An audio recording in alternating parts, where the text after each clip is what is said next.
Hi is me friends, എല്ലാവർക്കും black W D ചാനലിൻ്റെ പുതിയൊരു വീഡിയോയിലേക്ക് സ്വാഗതം. എന്തുണ്ട് വിശേഷങ്ങൾ? എല്ലാവർക്കും സുഖമല്ലേ? എല്ലാവരും ഹാപ്പിയല്ലേ? ഹാപ്പി ആയിട്ടിരിക്കുക. Anything happy life first go on always പോസിറ്റീവായി. അപ്പോൾ നമ്മളിന്ന് നോക്കുന്നത് പുൽപ്പള്ളി സ്പെഷ്യാലിറ്റീസ്, പുൽപ്പള്ളിയുടെ പ്രത്യേകതകൾ. അപ്പോൾ അതിനെക്കുറിച്ചാണ് നമ്മൾ നോക്കുന്നത്. വയനാട് ജില്ലയിലെ ഒരു ഇടത്തരം പട്ടണമാണ് പുൽപ്പള്ളി എന്നത്. ഇത് സുൽത്താൻ ബത്തേരി താലൂക്കിൽ സ്ഥിതി ചെയ്യുന്നു. സുൽത്താൻ ബത്തേരിയിൽ നിന്നും ഏകദേശം 27 കിലോമീറ്ററാണ് ഇവിടേക്കുള്ള ദൂരമെന്ന് പറയുന്നത്. കേരളത്തിലെ ഏക സീതാദേവി ക്ഷേത്രം സ്ഥിതി ചെയ്യുന്നത് പുൽപ്പള്ളിയിലാണ്. അതോടൊപ്പം കറുത്ത സ്വർണ്ണത്തിൻ്റെ നാടെന്ന് അറിയപ്പെടുന്നു ഈ സ്ഥലം പുൽപ്പള്ളി. അതോടൊപ്പം ശുദ്ധമായ വയനാട് തേനിന് പേരുകേട്ട ഒരു സ്ഥലമാണ് പുൽപ്പള്ളി എന്നത്. ഇതൊരു ഗ്രാമപഞ്ചായത്താണ്.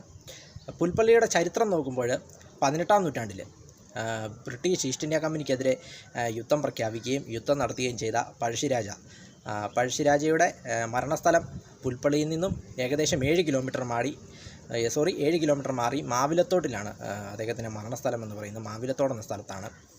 അപ്പോൾ ചരിത്രമായിട്ട് അങ്ങനെയൊരു പ്രത്യേകതയും പുൽപ്പള്ളിക്കുണ്ട്. പഴശ്ശിരാജയുടെ മരണസ്ഥലം എന്ന് അറിയപ്പെടുന്നു. അപ്പോൾ അതും പുൽപ്പള്ളിയുടെ മറ്റൊരു പ്രത്യേകതയാണ്. അതോടൊപ്പം രാമായണം നോക്കുമ്പോൾ സീതാദേവിയും മക്കളും ഇവിടെ താമസിച്ചിരുന്നതായിട്ട് പറയുന്നുണ്ട്, ഒരു വിശ്വാസമുണ്ട്. അതുകൊണ്ടാണ് ഇവിടെ കേരളത്തിലെ ഏക സീതാക്ഷേത്രം ഇവിടെ സ്ഥിതി ചെയ്യുവാനായിട്ടുള്ള കാരണമെന്ന് പറയുന്നത്.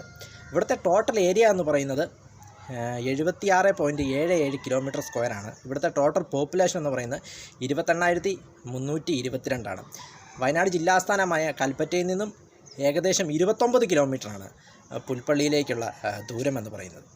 വീഡിയോ ഇഷ്ടപ്പെട്ടാൽ ലൈക്ക് ചെയ്യുക, ഷെയർ ചെയ്യുക, കമൻറ്റ് ചെയ്യുക, സബ്സ്ക്രൈബ് ചെയ്യുക. വീണ്ടും പുതിയ വീഡിയോ കാണാം. അതുവരെയും ടേക്ക് കെയർ, ബൈ.